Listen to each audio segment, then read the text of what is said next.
నేను mystery Venkat sir. ఈరోజు మనము ఆంధ్రప్రదేశ్ డిఎస్సికి సంబంధించినటువంటి సెమిస్టర్ 2 6th క్లాస్లో ఉన్నటువంటి హిస్టరీకి సంబంధించినటువంటి కొన్ని పొరపాట్ల గురించి మనం మాట్లాడడం అనేది జరుగుతుంది. ఇక్కడ మనకు 6th క్లాస్లో సెమ్ 2లో హిస్టరీలో 46-47వ పేజీ మీరు గమనించినట్లయితే రాజ్యాలు సామ్రాజ్యాలు అనేటువంటి లెసన్లో పల్లవులు క్రీస్తు పూర్వం 300 నుంచి 900 అని ఇవ్వడం అనేటువంటి జరిగింది.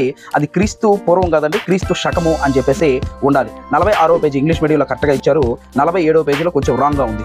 అదేవిధంగా 48-49వ పేజీలో చాళుక్యులు అనేటువంటి కాన్సెప్ట్లో మనం చూసినట్లయితే క్రీస్తు శకము 600 1200 అనేది కరెక్ట్గా ఉండాలి. అక్కడ క్రీస్తు పూర్వం 600 1200 అని ఇచ్చి ఉన్నారు, దాన్ని ఒకసారి కరెక్ట్ చేసుకోండి. అదేవిధంగా అదే పేజీలో మనకు దేవాలయాలు, చాళుక్యులు నిర్మించినటువంటి దేవాలయాలు అనేటువంటి అంశాన్ని మనం చూసినట్లయితే పట్టడగల్ అనేటువంటి ప్లేస్లో 10 దేవాలయాలు ఉన్నాయి. మనకు తెలుగు మీడియంలో పట్టడగల్ అని ఇచ్చారు, అది పట్టడగల్ కాదండి, పట్టడకల్. ఇది మీరు గమనించాలి.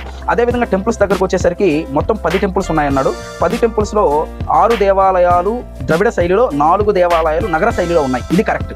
మనకేమిచ్చారు, 4 దేవాలయాలు ద్రవిడ శైలిలో అని, 4 దేవాలయాలు నగర శైలిలో ఉన్నాయని చెప్పేసి ఇచ్చారు. అది రాంగ్ అవుతుంది. కాబట్టి ఈ యొక్క పొరపాట్లను, టెక్స్ట్ బుక్లో ఉన్నటువంటి ఈ పొరపాట్లను మీరు గమనించాలి. ఉంటాను. నేను మిస్టరీ వెంకట్ సార్.